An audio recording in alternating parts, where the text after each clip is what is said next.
Hey y'all. Happy Friday to you. Man, what a week. What a week. I have a romper on right now because it is hotter than the devil's underwear here in Michigan. It literally got so dang on hot. So I'm cooling right now. I took a walk. I took a walk a couple of blocks. Went to go grab a bottle of wine, just to enjoy the weather a little bit. And I'm like, wow, it is hot as hell out here. I am going back in the air conditioning. So that's where you hear the humming. So pardon, but I can't. I'm almost 40 and menopause is creeping on me. But man, this week was interesting because I was really busy with my job. It's actually picking up, and I'm actually getting ready to get back in motion with things again. So, probably won't have as much time to blog, which, it's cool because I'm ready to get back into the business of the business. Um, but, I had an opportunity to just catch a couple of just stories that I thought were interesting. You got 35 Republicans that just done lost their identity. They've been caught up in this Democrat identity crisis. So now they're like trans publican, right? So they don't know. They're like trans. They're like party fluid. I don't know, but the 35 Republicans, man. I just look at them as loose ends for the party because they're obviously not information with the base. They're out of touch with the base, and they think that they're so awesome that they're going to convince a large group of people to like them and vote for them and their ideas. And I don't understand, but I feel like a bunch of those people are going to get primaried and replaced, and maybe they don't care and they'll come up with this argument, we're standing for freedom, and no, you're not. You're just trying to be relevant and virtue signal for the Democrats. But that's neither here nor there. Meanwhile, I think people need to keep an eye on HR1. Like, what the hell is wrong with people?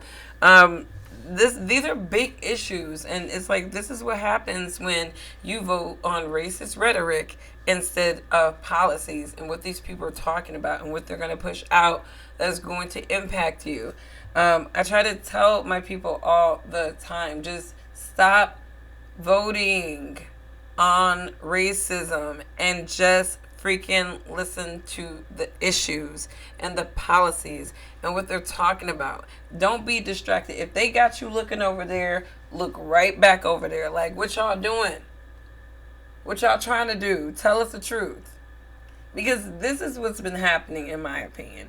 They've been like, look over there, racism, racism, racism. And then they got all these big schemes over here that don't benefit most of the people in this country.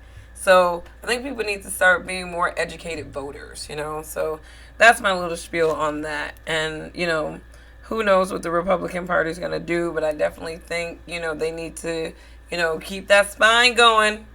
Keep that spine going and keep cleaning up house because y'all got a couple of liabilities that really just y'all need to get those off. Yeah, get those off the books.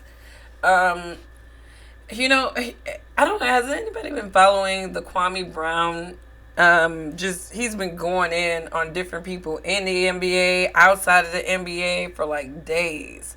Kwame has been going in with that hot fire truth for days. And I agree with most of what this brother is saying. And he's not saying anything that I don't say in a lot of my videos. I mean, when you have blacks that are paid, by individuals that they claim are oppressors, but these individuals hold their own people down. I like I said before, there's a reason why black Americans, unlike other groups in this country, have a history and a reputation of not being able to come together and coalesce because we spend a lot of time being threatened by each other and keeping each other down, not respecting the fact that other blacks don't want to think the same way, and that's why we can't come together. It's like we have to all think the same in order for it to work, and it's like, no, it doesn't have to work like that, but we still have the same intentions of what is best for the community. We just need to understand how to narrate our community and how to own that narrative so that we are not constantly leveraged. And it's hard not to be constantly leveraged when your own people can be bought to leverage you. And I think that is the gist of what Kwame is saying. And I'm so glad that he went in on Charlemagne, because I stopped listening to the Breakfast Club the minute the media literally allowed for him, basically instructed a man, in my opinion, to let Joe Biden make that statement and not have a strong rebuttal after it. Like when Joe Biden told Charlemagne that if he had a hard time, if he didn't had a hard time deciding if he was for him or Trump, that he wasn't black, Charlemagne should have went in on that man. He should have. I mean, he should have. To me, that should have been the day that Charlemagne the God showed up and was a real brother. It's like, but Charlemagne is a fake, just like so many of these other Kente, black root brothers. Some of these people are fake. They talk in a language that you need to hear in order to buy into the ignorance that they need you to keep having, and that's the bottom line. And so I was glad that Kwame went in on Charlemagne. He went in so hard with that hot fire on Charlemagne. That man had to send Kwame Brown a cease and desist. I mean, that's my thing. A lot of people like to dig up skeletons on other people, and it's like, be careful of this practice of digging people's skeletons up, because everybody has skeletons. Everybody had periods in their time where they weren't the actualized person that they may be today, or whatever the case, and we've made bad decisions. But I'm not about to sit there and apologize for a mindset that I had years ago at all. Am I saying that kind of stuff today? Am I that same person today? No.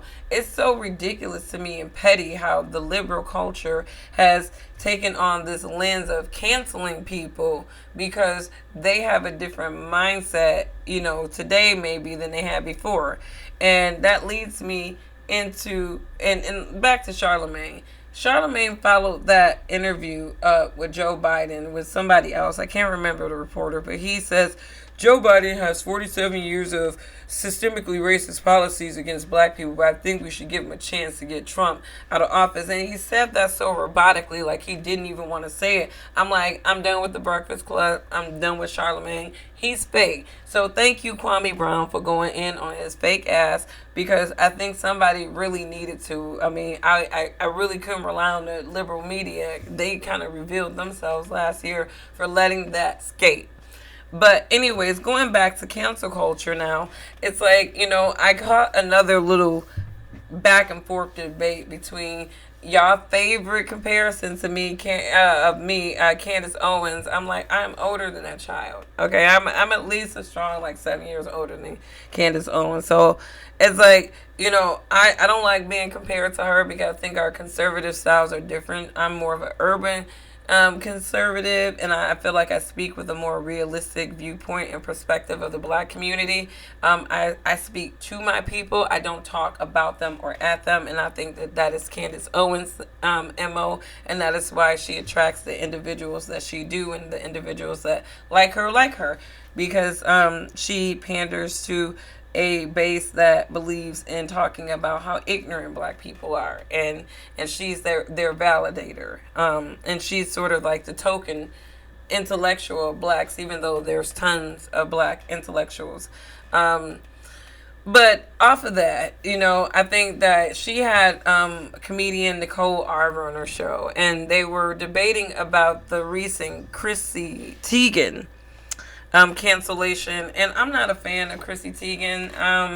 I really don't follow her. I was a fan of John Legend's once upon a time, but I just kind of felt like they were all wrapped up into all of that craziness. So I just really checked out with a lot of celebrities. So I have no commitment to Chrissy Teigen, but I will say that for somebody to dig up something that she said 10 years ago is incredible to me. And I don't know if it was dug up or if somebody just called her out on it recently, because the person who did speak on it said that she was 16 at the time that Chrissy Teigen made some very mean comments about the fact that she was this or that, and even suggested that she kill herself. And I think that's repulsive for a grown. These are things that children say to each other because out of sheer moments of ignorance, and they don't realize the gravity of those words, and that's why they should constantly be taught by their parents how to talk to people, even in dispute. Because there's a method to learning how to deal with arguments, and I think parents need to teach their kids that so that they know how to respectfully engage in arguments in a productive way. So Chrissy Teigen had a moment of unproductive argument, and it pretty much followed her, and she's losing endorsement. And as it was mentioned on the show, on Candace's show, hey, the market's going to speak for itself. And I think that Nicole Arbour, sort of went in on conservative commentators that use cancel culture to cancel culture.